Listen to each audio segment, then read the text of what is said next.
This message is transmitted at the request of the Centers of Disease Control. At 12:27 p.m. Central Standard Time, every McDonald's fast food restaurant in the state of Iowa is contaminated with an unknown virus. These foods include Big Macs, fries, Quarter Pounders, hotcakes and sausage, all versions of cheeseburgers and chicken nuggets. The symptoms of this virus include nausea, vomiting, fever, bleeding from the eyes and nose, the skin turning yellow, difficulty breathing, sore throat, paralysis or most certainly, death. If you or your loved ones experience these symptoms, call 911 immediately or rush to the nearest hospital. Stay tuned for further information.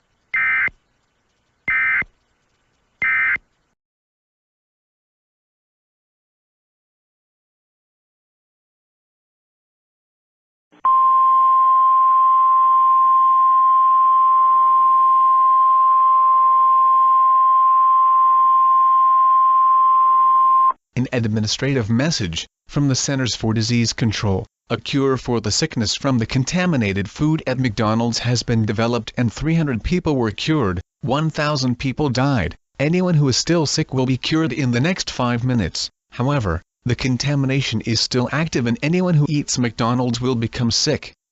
But the contamination will be gone in the next 3 minutes. Normal programming operations will now resume.